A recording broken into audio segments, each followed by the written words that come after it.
Hey everybody, welcome back to my channel. Now with the Diwali season quickly approaching, I wanted to share a family favorite with each and every one of you. In today's video, I'm going to be sharing my Grammy's recipe for Guruma. Now for anybody that doesn't know what Guruma is, it's a type of stewed mango that we make for jandis, weddings, and any other religious functions or holidays. Now this is something that is popular in Berbice, where my family is from. A lot of places in Guyana do not make this. A lot of places would make mango curry versus making Guruma. Let's get into it. Now the first thing I like to do whenever making Guruma is to go ahead and put together my spice mix. I want to give a big shout out to Maywah Foods for sponsoring this video today. Now Maywah is a spice brand that I love to use because their spices are fresh, high quality, and they've been around for a long time, so you know that they're really good. Everybody uses them and loves them. Now I also wanted to mention the masala you're going to see I'm using is also one of my favorites to use because you all know that I use homemade masala only. However, this masala is the closest to homemade that I found on the market, so make sure you give them a try. They were first based in Canada, but they've now expanded all over the US and all over the world. And if you all want to purchase from them, I'll leave the website in the description box right below the video, so make sure you check them out. I'll leave their Instagram, social media, all of that good stuff down there in the description box below too, so you can check them out as well. So into this bowl, I've gone in with some ground cinnamon powder, I've gone in with some ground anise seeds, and that's going to give it that nice licorice flavor that Guruma is known for, and I'm also going to be adding in a little bit of that Maywah masala. I'm just mixing all of these together, and we're going to set this aside to work on the rest of the recipe. I also wanted to mention that I'll be using some whole jeera or cumin seeds, and I'll also be using some cinnamon sticks. The first thing we need to do when making our Guruma is to heat up a heavy bottom pot and go ahead and heat up a little bit of oil. Now once the oil gets hot, you're going to sprinkle in some of those Maywah whole cumin seeds, and you're going to let them brown up just a little bit. I also went ahead and crushed up a couple of cardamom pods. That piece is optional. Grammy does not usually add that, but I really like the taste that it adds to this dish. Now once those spices get nice and browned, it's time to go in with the spice mix that we just made. Now as you can see, I'm sprinkling in a little bit at a time just so I can see how much I would need for the amount of mango I'm using. A lot of people like a very dark Guruma, and a lot of people like it a little on the lighter side. So it just depends on the flavor you want. I like to make a little extra of that spice paste so this way you can adjust it later on. Once you mix that around for just about 30 seconds, you're going to go ahead and add in your chopped mango. Now this is half-ripe mango that I went ahead and chopped into chunks. I made sure to take that little plastic membrane out of the seed so it doesn't choke anybody, and of course I peeled and washed them.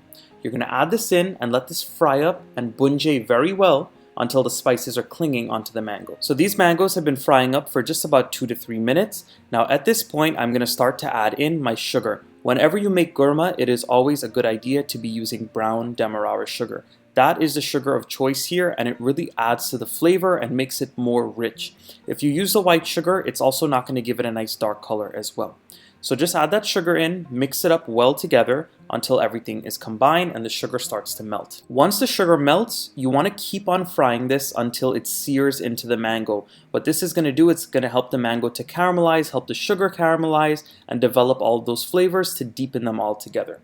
While this mixture is frying up, I'm just going to go ahead and add in 2 of my Maywah cinnamon sticks as well. Whenever you're making this recipe, cinnamon is one of the main ingredients to really develop those flavors. Now after about 5 minutes of frying up with that sugar and letting everything caramelize very well, it's time to go in with our water. Before you add in the water, you want to make sure that that sugar starts to stick almost at the bottom a little bit. That's really going to give you that deep flavor that Guruma has. So you're going to cover this with water, and you're just going to continue to let this boil and simmer until those mangoes are falling apart. They're nice and soft and tender. Now at this point, when you add in your water, if you feel like the Guruma is a little too light for your liking, you can sprinkle in a little bit more of that spice mixture that we just made.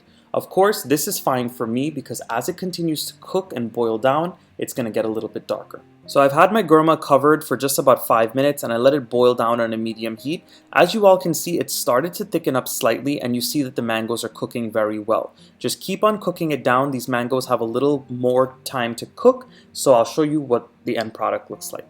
So when I chopped my mangoes, I went ahead and froze them, so my cooking process only took about 30 minutes. Of course, if you went ahead and you used the fresh mango, it would take a little bit longer for those mangoes to loosen up and cook down. So just go ahead and regulate that cooking process, but this is perfect for me. Now, the reason why this is perfect is because when you let this sit for hours, especially if you're doing a puja or you're having a wedding and you're going to serve this after, it's going to thicken up a lot as it sits. So make sure you adjust for that. And of course, you're going to be eating this with puri or roti, so you want to make sure you leave enough gravy to sop it up with that delicious roti. Now at this point, when that gurma is done, you can serve it hot, you could serve it cold, and you can serve it with roti or puri. And let me tell you all, this gurma had the perfect color, it had the perfect flavor. Those mangoes cooked down, they didn't get too mushy, but they were also nice and soft and tender. And the gravy around the mango was absolutely perfect. And I hope you all enjoy for this Diwali season. If you enjoyed this video, please don't forget to give it a nice big thumbs up, subscribe to my channel if you are not subscribed yet, and drop those comments down below. Once again, I have to give a big shout out to Maywah Foods for sponsoring this video today with all of their amazing spices and their great line of ingredients. I went ahead and used their cumin, their cinnamon, as well as their masala today, and they have so much more. I'll leave the website linked in the description box right below the video, alongside their social media and other contact information so you can purchase from them. They can also be found at any of the local West Indian markets that you may have around you, so make sure you check one out around you to find their products as well. Thank you all for watching.